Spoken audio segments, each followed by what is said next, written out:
¿Qué tal? Y una muy cálida bienvenida a esta nueva exploración. Hola, ¿qué tal? Encantado de estar aquí. En nuestro análisis a fondo de hoy, vamos a sumergirnos en unos apuntes académicos sumamente fascinantes. Sí, material de primera. Provienen de la UNED, la Universidad Nacional de Educación a Distancia. Así es. Y, específicamente estamos revisando material de la asignatura de Derecho, enfocado en algo llamado la hacienda pública. Que suena un tema súper seco, reservado solo para contadores o economistas. Totalmente. Pero en realidad es un asunto que nos toca el bolsillo, la rutina y la vida diaria absolutamente todos. Yo misma me quedé asombrada. Es una verdadera joya analítica, la verdad. ¿Sí? Porque va directo a la raíz de cómo funcionan las sociedades modernas. No se queda en la superficie de los debates políticos de siempre. Claro, purga las estructuras de fondo. Y el gran misterio central que vamos a desentrañar hoy es una pregunta que seguramente cualquiera que lea las noticias con regularidad se ha hecho alguna vez. Definitivamente. ¿Por qué en las economías occidentales el gasto público siempre, pero siempre, parece estar creciendo? Es como una ley de gravedad invertida. Exacto. Da igual la época, da igual si hay crisis o bonanza. O quién esté en el poder. Así es. La tendencia a largo plazo siempre es ir al alza. Y para estructurar la misión de este análisis, es vital entender cómo el material clasifica este gigantesco fenómeno. Porque para quienes buscan entender el mundo sin abrumarse con jerga económica, esta inmersión es una mina de oro. Totalmente. No podemos dividir magistralmente en tres grandes áreas. A ver. Primero, vamos a analizar lo que pide la sociedad, o sea, la fuerza de la demanda. Ok, ¿la demanda? Segundo, vamos a examinar lo que ofrecen los políticos y los burócratas. Que sería el lado de la oferta. Exacto. Y finalmente, exploraremos qué es lo que sucede cuando estas dos fuerzas chocan de frente en la realidad. Lo cual es crucial para nuestra audiencia. Entender estas dinámicas no es solo un ejercicio intelectual. Para nada. Es la herramienta definitiva para decodificar las noticias de cada día y comprender por qué los gobiernos actúan como actúan. Sí. Te da otra perspectiva completamente distinta. Entonces, empecemos con la primera parte. El clamor popular. Las teorías de la demanda. Aquí la historia comienza con algo llamado la Ley de Wagner. Que yo francamente la leí y me pareció increíble. Adolf Wagner. Sí, un economista alemán del siglo XIX. Lo fascinante aquí es que Wagner identificó que el propio desarrollo económico de un país, Su crecimiento. exacto, es el motor principal que impulsa el crecimiento del gasto público. Y lo fundamentó en dos factores clave, ¿no? Así es. El primero es puramente sociológico. A medida que las sociedades se desarrollan, se vuelven exponencialmente más complejas. Claro, pensemos en el salto de una sociedad agrícola a una industrial. Y luego a una digital. Esta complejidad genera inevitablemente un mayor número de fricciones, de conflictos. Y nuevas necesidades de coordinación entre los ciudadanos. Exacto. O sea, una aldea agrícola de hace 200 años tal vez solo necesitaba un alguacil y un juez local. Con eso bastaba. Pero una megalópolis moderna, hiperconectada, pues necesita regulaciones de tráfico, leyes de zonificación, Agencias de ciberseguridad. tribunales especializados en comercio internacional, reguladores ambientales. La lista no termina. Ante esos roces constantes, la sociedad misma exige que el Estado intervenga para mantener el orden. Para hacer que todo funcione. Pero el segundo punto de Wagner va un paso más allá de esa simple necesidad logística. Aquí habla de los bienes. Sí, clasifica muchos servicios públicos como bienes superiores y elásticos. Bueno, vamos a desempacar esto usando una analogía sencilla para nuestra audiencia para evitar tanta jerga académica. Me parece perfecto. Es exactamente igual a lo que ocurre en un hogar cuando la familia experimenta un aumento en sus ingresos. Entra más plata a la casa. Exacto. Si de repente hay más dinero, no solo se compra más de lo mismo. No vas a comprar el doble de arroz y ya. Claro que no. Surgen deseos de comprar cosas de mejor calidad. Ya no se busca solo cubrir lo básico, sino que se quiere mejor comida, un auto más seguro. O unas vacaciones internacionales. Exactamente. A nivel macro, cuando una sociedad entera se vuelve más rica, su apetito por el bienestar público crece. Quieren parques más limpios, mejores hospitales. O educación universitaria gratuita. Y ese deseo crece de una manera desproporcionada. En términos económicos puros, esto significa que la elasticidad del gasto público es mayor que la unidad. Traducido a la vida real sería... Sería que si la riqueza general de un país crece, digamos un 10%, Ajá, la demanda ciudadana por servicios públicos no se conforma con crecer un 10%. se dispara. Se dispara a un 15 o un 20%. El deseo de la sociedad por, digamos, consumir Estado avanza mucho más rápido que la generación de riqueza. Y aquí es donde se pone realmente interesante. Porque la historia nos muestra que este crecimiento no es una línea recta y suave, ¿verdad? No, para nada. Hay momentos en los que el gasto da saltos gigantescos y violentos. Y aquí entran en juego dos efectos psicológicos y sociales masivos que menciona el texto. El efecto desplazamiento y el efecto inspección. Estos conceptos explican la transformación que sufre un país cuando las cosas van verdaderamente mal. Si conectamos esto con un panorama más amplio, la historia del siglo XX es el ejemplo perfecto. Totalmente. Pensemos en una conmoción global gigantesca, como la Segunda Guerra Mundial. O una calamidad climática devastadora. Antes de la crisis, la gente tolera un nivel máximo de impuestos, digamos del 15%. Porque a nadie le gusta pagar impuestos. Exacto. Pero de repente estalla la guerra.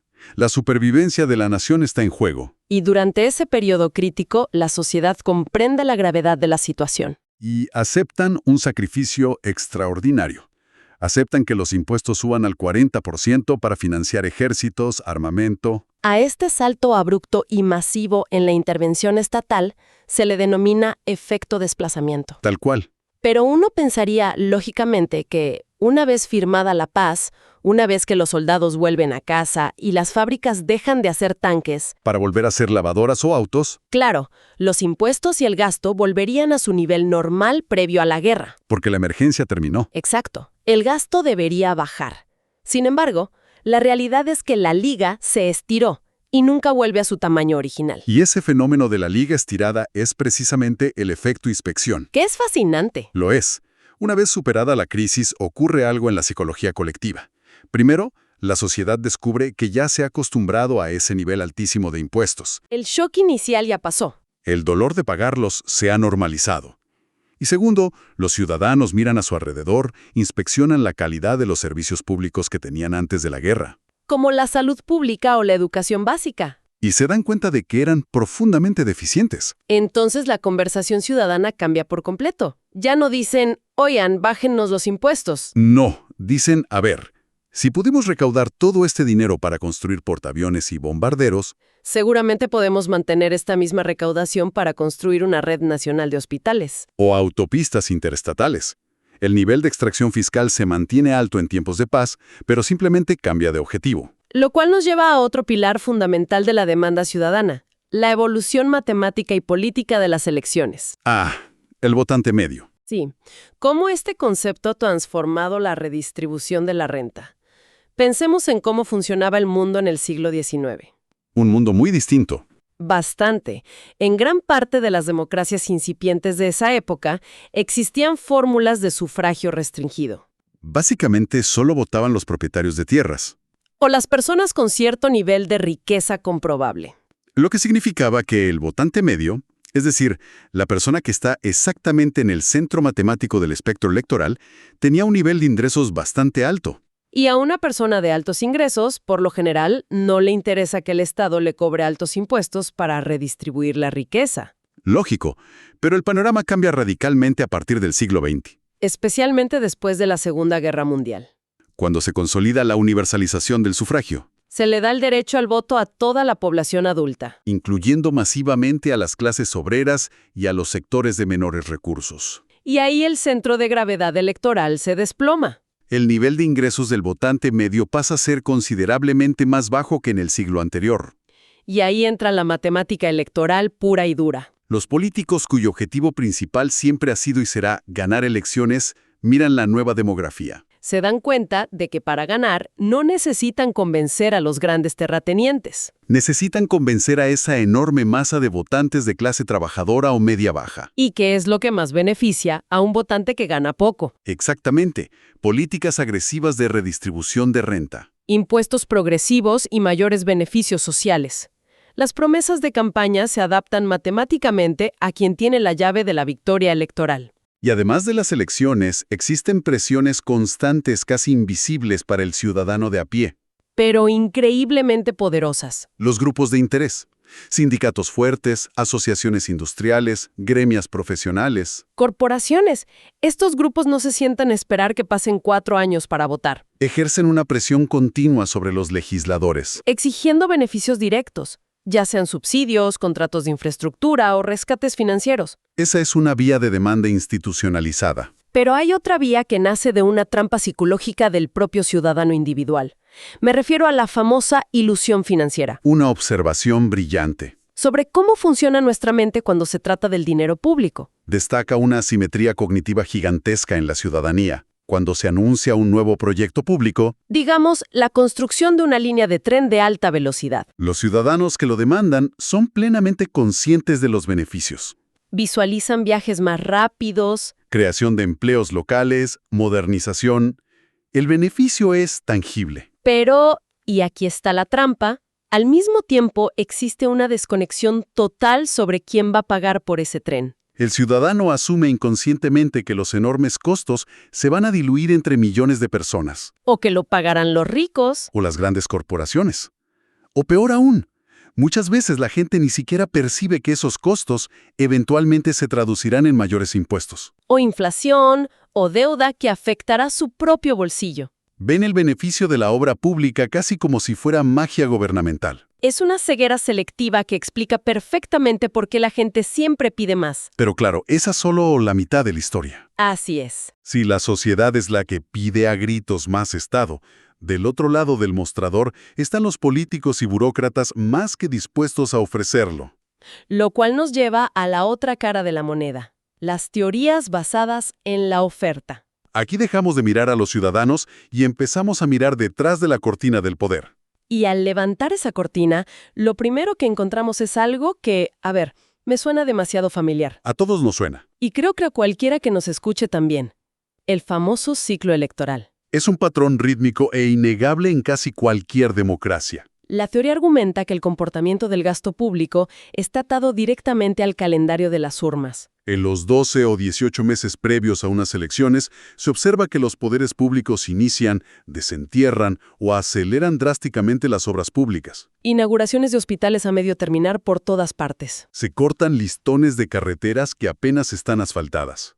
Y lo más impactante es la frialdad del cálculo, porque no importa en lo absoluto si estas urgencias de última hora para la foto de campaña hacen que los costos del proyecto se disparen a niveles absurdos. Por el pago de horas extras o sobrecostos de materiales. El objetivo es puramente de marketing político. Proyectar una imagen de eficiencia y abundancia justo cuando la gente está decidiendo su voto. Y una vez que consiguen la ansiada reelección y se aseguran otros 4 o 6 años en el poder, La realidad financiera se impone. saben que el agujero fiscal que acaban de crear es insostenible. Así que, en los primeros años de su nuevo mandato, aplican silenciosamente recortes. En áreas menos visibles o implementan subidas de impuestos. Hacen este ajuste de austeridad al principio de su periodo con la profunda esperanza, estadísticamente validada por cierto, De que los votantes olvidarán por completo el mal trago financiero antes de que comience el próximo ciclo electoral. es un juego de tiempos casi perfecto.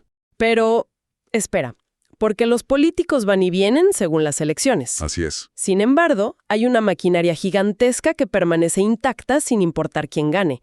La inercia burocrática. Aquí es vital hablar del economista William Niskanen y su análisis del comportamiento de los funcionarios públicos. Y quiero ser clara para quienes nos escuchan. No estamos diciendo que los burócratas sean villanos de caricatura que quieren destruir la economía. En absoluto. No es una cuestión de maldad, es una pura cuestión de incentivos estructurales. Ok. Niskanen identifica características inherentes al diseño del sector público que propulsan el gasto independientemente de las intenciones de quienes trabajan ahí. En primer lugar, la estabilidad laboral. Un funcionario estatal suele gozar de una seguridad en su puesto muchísimo mayor que la de cualquier empleado en el duro y volátil sector privado. Lo cual cambia completamente la mentalidad de riesgo y eficiencia. Además, pensemos en cómo se mide el éxito. A ver, si yo dirijo una empresa privada que fabrica zapatos, mi éxito se mide por mi margen de ganancia. Producir buenos zapatos al menor costo posible. Exacto. Pero si yo dirijo una agencia gubernamental, digamos, el Departamento de Licencias de Conducir. No hay un sistema de precios de mercado. No hay ganancias.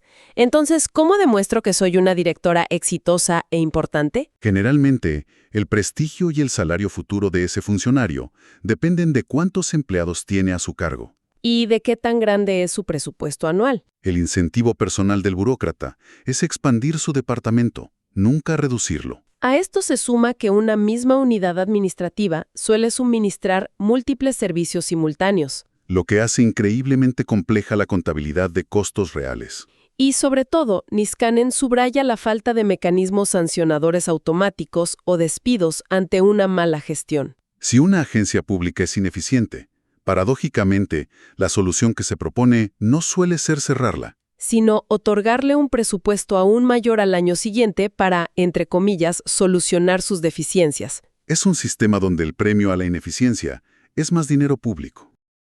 Ahora, pasando a otro gran motor del lado de la oferta, es interesante ver cómo el texto analiza el papel de las ideologías de los partidos. Y aquí vale la pena hacer una observación sobre cómo la historia y la ciencia política examinan este fenómeno de manera totalmente imparcial.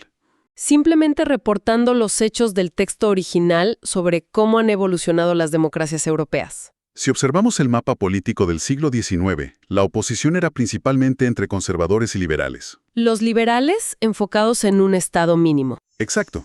Sin embargo, en el siglo XX, el paradigma experimenta un rediseño completo. Las principales alternativas de poder se reconfiguran. Por un lado, se consolidan los partidos conservadores y las grandes formaciones demócrata-cristianas. Y por el otro, emergen con fuerza los partidos socialdemócratas. Y el impacto de este cambio en el tamaño del Estado es innegable según el análisis. El texto detalla que los partidos con bases en la política social de la Iglesia o los conservadores a menudo mostraron gran proclividad hacia las políticas de redistribución de rentas. Y apoyó a la familia, mucho más que los antiguos liberales. Y simultáneamente los partidos socialdemócratas se erigieron como los grandes impulsores del gasto social masivo. La sanidad universal, la educación pública. La alternancia entre estas dos grandes fuerzas durante el siglo XX garantizó que el gasto se expandiera continuamente. Sin importar quién ganara. Ahora, adentrándonos en la estructura física del Estado, hay un punto que francamente me vuela la cabeza. La descentralización. Sí.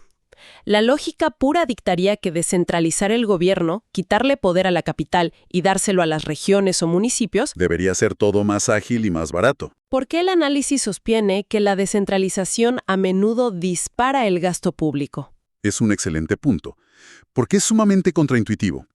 La teoría es hermosa, pero en la práctica, la descentralización administrativa choca con el problema de la duplicación de funciones. Ah, claro. Cuando se transfieren competencias a entidades regionales o locales, no siempre se desmantela por completo la estructura equivalente a nivel del gobierno central. Terminamos teniendo un Ministerio de Salud a nivel nacional y, al mismo tiempo, enormes secretarías o departamentos de salud en cada una de las regiones. Se crean 2, 3 o 50 oficinas burocráticas para gestionar lo que antes hacía una sola entidad, multiplicando los costos administrativos, alquileres de edificios y nóminas de altos cargos. Y a eso se le suma un incentivo financiero que podríamos llamar perverso. Así es. Imaginemos a un gobernador regional cuya financiación depende sustancialmente de que el gobierno federal o central le transfiera fondos cada año. Para ese gobernador, el incentivo de ser fiscalmente responsable es casi nulo. Le resulta políticamente baratísimo e incluso rentable gastar muy por encima de sus posibilidades. Inaugurar obras vistosas, generar un déficit masivo a nivel local. Y luego viajar a la capital para culpar al gobierno central. Utilizan ese déficit autoinfligido como una herramienta de presión política. El discurso siempre es: nuestros hospitales y escuelas están sin dinero porque el gobierno central no nos envía los recursos que nos merecemos. Es un juego de culpas perfecto donde los gobernantes locales cosechan los aplausos por gastar, mientras le transfieren el costo político de recaudar impuestos al gobierno central. Aunque, siendo rigurosos con el análisis, hay que matizar que en otras circunstancias, la descentralización sí puede reducir el crecimiento del sector público. Si cada región tiene que recaudar sus propios impuestos para financiarse. Exacto. Es la diferencia entre tener una tarjeta de crédito que paga tu padre y tener que pagar tú mismo el estado de cuenta a fin de mes. Totalmente. Bueno, vamos a desempacar esto último, porque llegamos a la tercera y última gran área de nuestra exploración de hoy. El choque perfecto. Hemos visto a la sociedad exigiendo más y hemos visto a los políticos felices de gastar más. ¿Qué pasa cuando ambas fuerzas chocan? Aquí surge un concepto económico que es absolutamente brillante, conocido como la enfermedad de los costes de Baumol. William Baumol. Sí, un economista que intentó explicar por qué ciertos sectores de la economía, particularmente los servicios públicos, parecen ser barriles sin fondo para el dinero. Incluso cuando todos actúan con buena intención y no hay corrupción de por medio. Baumol identificó que el problema radica en la confluencia de dos realidades ineludibles. Primero, una demanda rígida por parte de la sociedad por servicios que no se pueden postergar. Salud, educación, justicia. Y segundo, un problema estructural en la oferta de esos servicios, ligado a la productividad. Y para ilustrar esto, Baumol usó una analogía histórica maravillosa que lo explica mejor que cualquier gráfica. Pensemos en un cuarteto de cuerdas tocando música de Mozart en el año 1800. Se necesitaban 4 músicos y alrededor de 40 minutos para tocar la pieza completa. Ahora avancemos al presente. Para que un cuarteto de cuerdas toque exactamente la misma pieza de Mozart hoy, ¿cuántos músicos y cuánto tiempo se necesita? Los mismos 4 músicos y los mismos 40 minutos. La productividad de los músicos de cuerda no ha aumentado ni un solo porcentaje en más de 2 siglos. En contraste brutal, miremos a la industria manufacturera. Claro, en el año 1920, ensamblar un automóvil Ford Modelo T tomaba decenas de horas con cientos de trabajadores apretando tuercas manualmente. Hoy en día, una fábrica robotizada puede ensamblar un auto infinitamente más complejo en cuestión de minutos con una fracción del personal humano. En el sector privado de manufactura, la tecnología ha disparado la productividad de una manera astronómica. Y aquí es donde se cierra la trampa de la enfermedad de los costes. La economía está interconectada. Si la productividad en las fábricas de autos y tecnología sube, los salarios en esos sectores suben. Para que los hospitales, las escuelas públicas o los tribunales no pierdan a todos sus talentos, el Estado tiene que subirles el sueldo a los maestros, enfermeras y jueces. Al mismo nivel de crecimiento que los trabajadores de las fábricas. Pero, y este es el punto crítico de Baumol, la productividad de un maestro en un aula presencial, O de un juez revisando un expediente complejo, o de un cirujano operando un corazón, no puede automatizarse ni acelerarse con la misma velocidad que una línea de ensamblaje. un médico solo puede atender a un número limitado de pacientes por hora, igual que hace 50 años. Entonces, el costo salarial de estos profesionales públicos sube para mantenerse competitivo con el resto de la economía. Pero su nivel de productividad humana se mantiene más o menos igual. El resultado matemático es que el costo real de proveer la misma hora de clase o la misma hora de atención médica se dispara exponencialmente. El Estado termina gastando miles de millones más cada año simplemente para lograr suministrar exactamente el mismo nivel de servicio público que daba hace 20 años. Y esto empeora porque la sociedad exige estos servicios bajo una demanda altamente inelástica. En economía, eso significa que no puedes decidir simplemente dejar de consumir el servicio porque está caro. Si te rompes una pierna, necesitas el hospital sin importar el costo. Si tienes un hijo, necesitas que se eduque. El Estado no puede suspender el servicio. Así que el costo estructural sigue y seguirá subiendo, devorando porciones cada vez mayores de la riqueza nacional. Por el simple hecho de que los servicios públicos requieren atención humana directa que la tecnología no puede reemplazar fácilmente. Entonces, si hacemos una gran síntesis de nuestra inmersión de hoy, nos damos cuenta de que el crecimiento indetenible del gasto público no es solo una cuestión de políticos gastando. Es una telaraña colosal y multidimensional. Involucra la psicología humana ante los impuestos, La ilusión financiera que nos ciega ante los verdaderos costos tributarios. las presiones de grupos de interés, Una burocracia sin métricas de productividad que premia la expansión presupuestal. la evolución histórica del derecho al voto y los cálculos electorales. Y fuerzas económicas inquebrantables como la enfermedad de los costes de Baumol. Poseer este nivel de entendimiento es fundamental. Quienes nos escuchan tienen ahora, literalmente, una lente de rayos X para observar el mundo. Así es. Con estas herramientas, la próxima vez que lean las noticias o los presupuestos, podrán ver a través del ruido. Podrán ver el efecto inspección y las trampas de la ilusión financiera de una forma mucho más analítica y profunda. Es una forma de construir ciudadanía con un alto grado de criticidad. Y para cerrar, me gustaría dejar una última semilla, una provocación intelectual construida sobre este material pero llevado un paso más allá. A ver, cuéntanos. Hemos detallado cómo el efecto desplazamiento demuestra que las sociedades solo aceptan nuevos e irreversibles niveles de gasto e impuestos después de grandes crisis como guerras o calamidades. Crisis que rompen el molde. Exactamente. Así que, considerando los inminentes desafíos globales del futuro, la pregunta es, ¿cuál será la próxima gran conmoción global que redefinirá de forma permanente la línea base de lo que esperamos que el Estado nos provea? ¡Wow! ¿Será el costo colosal de la transición energética y las crisis climáticas extremas? ¿Será el dislocamiento social provocado por la inteligencia artificial? Y la necesidad de, no sé, una renta básica universal. Exacto. ¿Qué evento redefinirá permanentemente esa línea y a qué costo para nuestra riqueza individual? Es un pensamiento verdaderamente provocativo para el cierre, que nos da una perspectiva completamente distinta sobre el futuro hacia el que caminamos. Es para analizarlo con calma. Definitivamente. Ha sido verdaderamente un placer compartir este espacio. Despedimos amablemente nuestra exploración de hoy, agradeciendo profundamente su valiosa compañía en esta inmersión en el conocimiento. Hasta la próxima ocasión.